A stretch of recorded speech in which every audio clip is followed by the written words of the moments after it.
Hello, this is Patrick Barnett in Montreal. It is January 5th, 2026.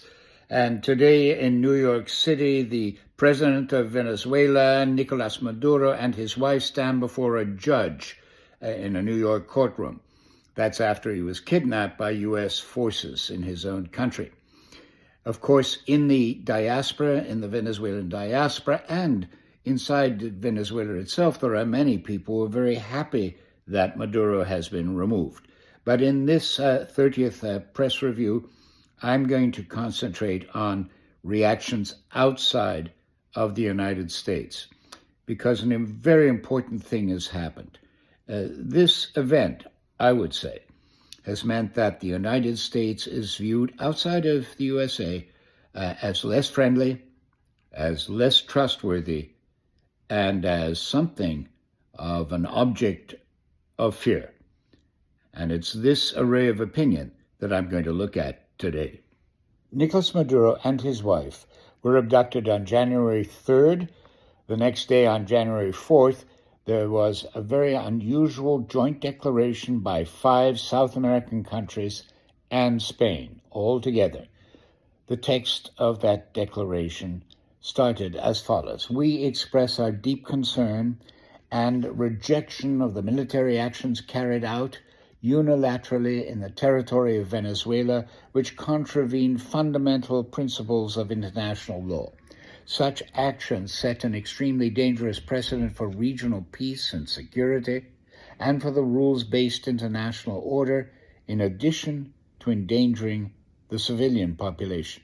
What you are seeing on your screen now is a headline from the major Brazilian newspaper O Globo on this past weekend, and the headline reads as follows: "Reaction of the international community via the UN. This crosses an unacceptable line." The United States military attack on Venezuela is bristling with contradictions that can be seen in this newspaper report in O Globo, the Brazilian newspaper. There you're looking at the picture, the photo, the running in the paper of the Brazilian president, Lula da Silva, and he's quoted in the newspaper as saying that this attack, quote, "represents an extremely serious affront to the sovereignty of Venezuela and furthermore an extremely dangerous precedent for the whole of the international community," close quote. At the same time, the paper indicates that there are other people in South America who actually support this action of the United States, and most prominently the president of Argentina, Javier Milei, who used the phrase of his own political party when describing the attack: "La libertad avanza," freedom is going forward. Trump's military attack on Venezuela, Trumpism itself, are both full of contradictions. So first of all, there's the contradiction among South American nations. Some of them, very important ones, are totally against what the United States is doing. Others, however, support what the U.S. is doing. Then there's the contradictions between the United States and its supposed allies. That came out in the open on January 4th when Trump gave an extraordinary ad hoc interview on Air Force One, and then almost immediately the Danish Prime Minister responded.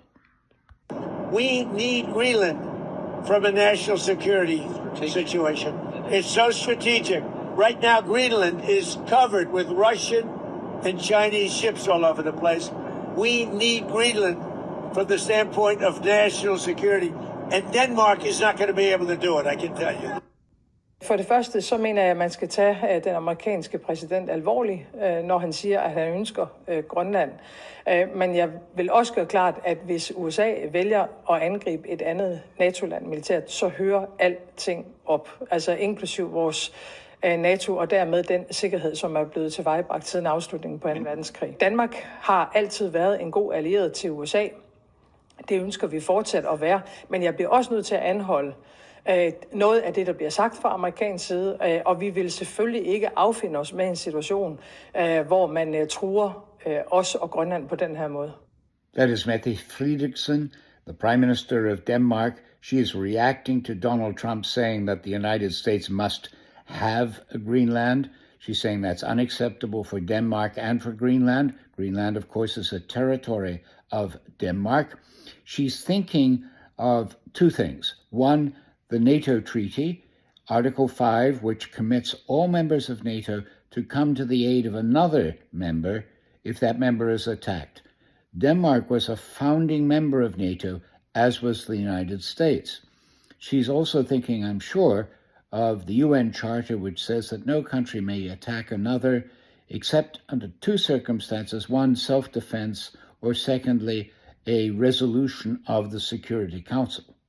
Mette Frederiksen, the Prime Minister of Denmark, is saying that if the United States should attack Greenland militarily, that would mean the end of NATO. And this is a concern for everybody right now in Europe. Here's how the English side of France 24, which is the world service in France, reported the Greenland issue. We're going to talk more about this with senior reporter Clovis Casali, who joins me on the set. Clovis, you were in Greenland last year as these first reports of these threats from Donald Trump to try and take it over. And as we just saw in the report, the White House is still not ruling out military intervention. And Donald Trump has made it very clear that he wants the U.S. to take over Greenland one way or another. So there are different options on the table. An invasion? It seems pretty unlikely because the U.S. already have a military base in Pituffik. We're going to see on the map Greenland. Pituffik is around here in the north. But the problem is that since 1951, a defense agreement between the US and Denmark and Greenland, and it means already the closest of cooperations. That's why many don't understand why Donald Trump is threatening to invade a place he already has in many ways. If he wants to send more troops, you might just need to ask, and Denmark would probably agree. Then there's the idea that he could decide to, or at least try, to buy Greenland. We are now at Thursday, January 8th, 2025. Time has moved on, and there's a stark coda to this story of Trumpism and its contradictions. But what about Venezuela and Greenland and everything in between? What connects them is this determination of the administration in Washington to have their own new version of the Monroe Doctrine, what they called Monroe Doctrine 2.0, or the Trump corollary. This is a determination to establish a preeminence from Greenland in the north all the way down to Tierra del Fuego. And Le Monde Diplomatique, in its recent issue, says they've had some success with a number of right-wing governments installing themselves in South America. However, the application of force to Venezuela has divided Latin American countries. Vengo con dolor por el secuestro de dos héroes que tenemos de rehenes en los Estados Unidos de Norteamérica, el presidente Nicolás Maduro y la primera combatiente, primera dama de este país, Cilia Flores. Juro por mi honor que no voy a dar descanso a mi brazo ni reposo a mi alma para ver a Venezuela en el destino que le corresponde, en el pedestal de honor histórico que le corresponde como una nación libre, soberana e independiente. That is Delcy Rodriguez in Caracas just a few days ago, being sworn in as the interim president of Venezuela, being sworn in, by the way, by her own brother. Now, she took a very strong Maduro position when that happened. However, there's reporting today on January 8th in the Wall Street Journal in the United States indicating that Delcy Rodriguez and her brother are more than willing to deal with the Trump administration when it comes to Venezuela's oil.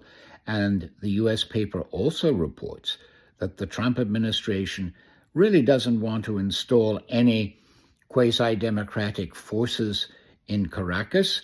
They're very willing and would prefer to deal with Rodriguez.